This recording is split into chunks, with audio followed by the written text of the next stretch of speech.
नमस्कार दोस्तों अमेजोन जंगल का नाम सुन करके हमारे दिमाग में जो सबसे पहले आता है वो यह है कि यहाँ पर रहने वाले अलग अलग तरह के भयानक जानवर जैसे कि एनाकोंडा, पाइथन और कोबरा। लोगों का तो यहाँ तक मानना है कि इस अमेजन जंगल में आज भी डायनासोर रहते हैं, और ऐसा कहा जाना एक तरह से बिल्कुल सही भी है, क्योंकि अमेजन जंगल इतना घना है कि अभी तक इसका सिर्फ 25% भाग ही देखा जा सका है, और बाकी के 75% हिस्से में कुछ क्या है इस हम जंगलों का मनुष्य से वो अभी तक छुपाए बैठा है। अभी तक साइंटिस्ट भी नहीं जान पाए हैं कि इस जंगल की विशालता का अंदाजा आप इस बात से लगा सकते हैं कि हर तीसरे दिन इस जंगल में एक नई खोज निकल करके सामने आ जाती है।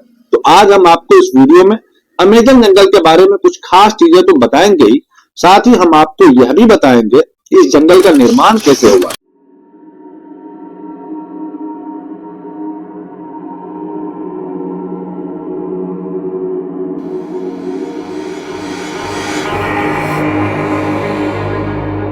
तो इस बात में कोई शक नहीं है कि दुनिया में सबसे ज्यादा सुंदर और विचित्र प्रकार के जीव जंतु अमेजोन के जंगल में ही पाए जाते हैं। इस जंगल के अंदर आकर के ऐसा महसूस होता है जैसे कि हम किसी अलग ही दुनिया में आ गए हो। इस धरती पर सबसे ज्यादा घना जंगल अमेजन ही है, और इस जंगल में पाए जाने वाले एनाकोंडा बाकी देशों की तुलना में काफी ज्यादा बड़े होते हैं। इसके अलावा इस जंगल में प्राचीन वक्त के भयानक सांपों को भी देखे जाने की भी दावा किया जाता है, क्योंकि इस जंगल का क्लाइमेट बिल्कुल वैसा ही है जैसे कई लाख साल पहले धरती का हुआ करता था। इस जंगल में बुलेट आंट जैसी चींटियां और कई अनोखे जानवर मौजूद हैं जो बस अमेजोन जंगल में ही मिलते हैं। जैसे कि हमने आपको शुरू में ही बताया कि अभी तक अमेजोन जंगल का आधे से भी कम हिस्से को देखा जा सका है, और बाकी का 75% हिस्सा ऐसा है जहां आज तक कोई इंसान नहीं पहुंच पाया है, क्योंकि इतना ज्यादा घना और इनके अंदर जाना ही किसी जान को जोखिम में डालने से कम नहीं है, और इसके अंदर तक टेक्नोलॉजिकल सामानों को लेकर जाना और भी ज्यादा मुश्किल है। जैसा कि आपने जाना कि इनका क्लाइमेट लाखों सालों पहले की पृथ्वी जैसा है, तो वैज्ञानिक भी इस जंगल के साथ छेड़छाड़ करना और इसको बर्बाद करना नहीं चाहते हैं। अमेजन जंगल के अंदर जानवरों के अलावा आदिवासियों की भी कई प्रजातियां निवास करती है, और इस जंगल के अंदर कई प्रजातियां तो ऐसी भी है जिनके बारे में हमें अभी तक कुछ भी नहीं पता है। और अगर इस बढ़ते मॉडर्न टेक्नोलॉजिकल डेवलपमेंट के चलते ये जंगल नष्ट हो गया तो दुनिया के कई सारे जीव हमेशा के लिए विलुप्त हो जाएंगे। अमेजन जंगल के बारे में आए दिन नई और अनोखी बातें सामने आती रहती है। अक्सर यहाँ पर कई तरह के एक्सपेरिमेंट और स्टडी चलती रहती है। जैसे कि अभी कुछ साल पहले साल 2017 में लीड्स यूनिवर्सिटी के एक रिसर्च में पाया गया कि अमेजोन जंगल जितनी कार्बन डाइऑक्साइड ग्रहण करती है उतनी और कोई नहीं कर पाता। इसके चलते यहाँ पर कार्बन एमिशन बहुत ही कम है, और यही कारण है कि यहाँ का वातावरण इतना अच्छा है। साइंटिस्ट कार्लोस नोबल अपने रिसर्च में बताते हैं कि जिस तरह से अमेजोन जंगल को आज के समय काटा जा रहा है वह इस पृथ्वी के लिए बहुत ही ज्यादा नुकसानदायक हो सकता है, क्योंकि यह जंगल पूरी दुनिया को 20 से 25% तक साफ ऑक्सीजन प्रदान करता है। अमेजोन जंगल का क्षेत्रफल इतना बड़ा है कि यह 9 देशों की सीमाओं को छूता है, जिसमें से 60% पर ब्राजील, 13% पर पेरू, 10% पर कोलंबिया, और बाकी का हिस्सा गोया, इक्वाडोर, वेनेजुएला, बोलिविया, सुरीनामा और फ्रेंच गुयाना तक फैला हुआ है। आप एक बात जानकर के और शॉकिंग होंगे कि जितने जानवर इस पृथ्वी पर देखे जाते हैं उनमें से 1/3 जानवर अकेले अमेजोन जंगल में देखे जा सकते हैं। इस जंगल के पेड़ों की संख्या लगभग 4.5 अरब बताई जाती है, जिनमें से 16,000 से ज्यादा उनकी प्रजातियां हैं। दोस्तों, अमेजन जंगल के कीड़ों की भी बहुत अधिक चर्चा की जाती है। कहा जाता है कि यहाँ जितनी तरह के कीड़े और जीव जंतु मिलते हैं उनमें से कुछ ही % के बारे में साइंटिस्ट अभी तक पता लगा पाए हैं। यहाँ पर पाई जाने वाली बुलेट चींटियां कोई साधारण चींटियां जैसी नहीं है। कहा जाता है कि अगर यह किसी इंसान को डंक मार ले तो बंदूक से गोली लगने जैसा दर्द महसूस होता है। देखने में भले ही नॉर्मल चींटियों की तरह हो, छोटी ही है, लेकिन इनके डंक में बहुत ही भयानक और खतरनाक किस्म का जहर पाया जाता है। चींटियों के बाद यहाँ पर मकड़ियों की भी चर्चाएं बहुत अधिक तेज होती है, क्योंकि यहाँ पर मकड़ियों की संख्या 3000 से भी ज्यादा प्रजातियां पाई जाती है, जिनमें से ज्यादातर खतरनाक और जहरीली ही होती है। एक जंगल की रेंटला मकड़ी को सबसे ज्यादा खतरनाक बताया जाता है, कहा जाता है कि यह मकड़ी अपने बालों को खतरनाक वेपन्स की तरह उपयोग करती है। अगर गलती से ये किसी इंसान की आंख में लग जाए तो बुरी तरीके से वो घायल कर देती है। अब इतने कमाल के और छोटे जानवर बस यही देखने को मिलते हैं।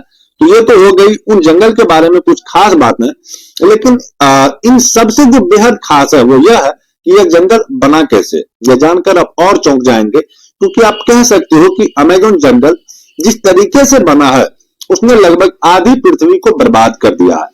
अभी हाल ही में कुछ स्टडी से पता चला है कि डायनासोर जैसे बड़े जीवों को मारने वाला एस्टेरॉयड एक नए ऑफ ट्रॉपिकल जंगल के निर्माण के लिए जिम्मेदार है। इस ट्रॉपिकल जंगलों का निर्माण एक एस्टेरॉयड के कारण हुआ जो आज से लगभग 65 मिलियन साल पहले पृथ्वी से टकराया था। तो इसके बाद क्रिटेशियस मास एक्सटेंशन हुआ था जिसने धरती के पूरे रुख को ही बदल दिया। इस दौरान पृथ्वी पर राज करने वाले 25 किलो के वजन से अधिक लगभग 75% जीवों की प्रजातियां पूरी तरह से विलुप्त हो गई थी। यह मास एक्सटेंशन मुख्यतः दो कारणों से हुआ था जिसने डायनासोर जैसे भयानक जानवरों का नामो निशान मिटा दिया।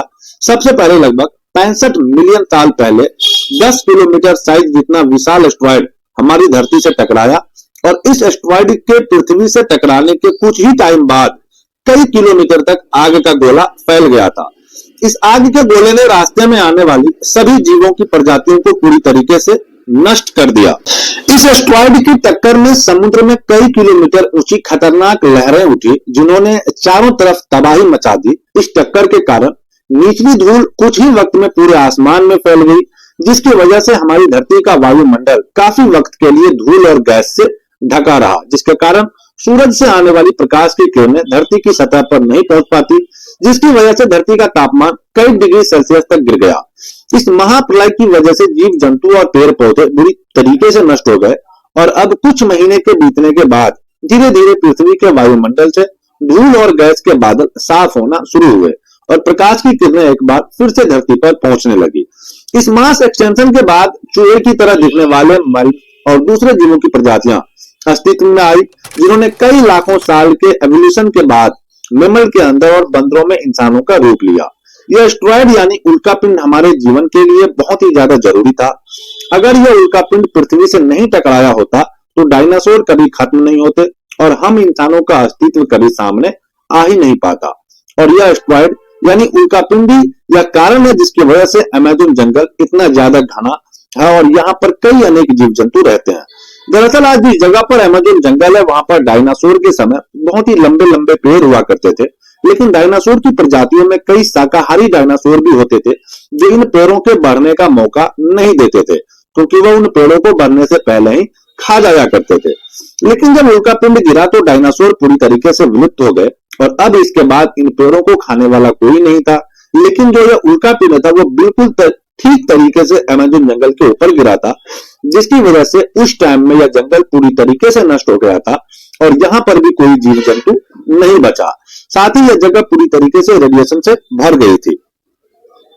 उल्कापिंड का तापमान इतना अधिक था कि इसने सभी हरे भरे पेड़ पौधों को जला दिया, लेकिन वक्त के साथ साथ यहाँ की स्थिति भी शांत हुई और यहाँ पर जीव जंतु फिर से पनपने लगे।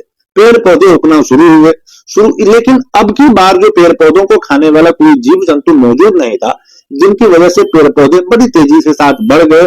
और यहाँ पर कह सकते हैं कि जिस रेडिएशन ने इस जंगल की जगह को बर्बाद किया था, उसी ने इस पेड़ पौधों को उगने में और ज्यादा मदद की, क्योंकि इस उल्कापिंड के गिरने की वजह से यहाँ की जमीन बहुत ही ज्यादा नर्म और फर्टिलाइज हो गई थी और यह जंगल बाकी सभी जंगलों से बहुत ही ज्यादा अलग दिखता था। दोस्तों, यही थी अमेज़न जंगल के निर्माण की कहानी। आई होप आपको समझ में आई होगी। कहानी अगर पसंद आए तो अपने दोस्तों के साथ शेयर जरूर कीजिएगा और चैनल पर अगर नए हैं तो जाते जाते चैनल को सब्सक्राइब कर बेल आइकन जरूर से प्रेस कर दीजिएगा। हम जल्दी मिलते हैं आपसे किसी नए वीडियो में किसी नई कहानी के साथ। तब तक के लिए हमें अलविदा कीजिए। जय हिंद, वंदे मातरम।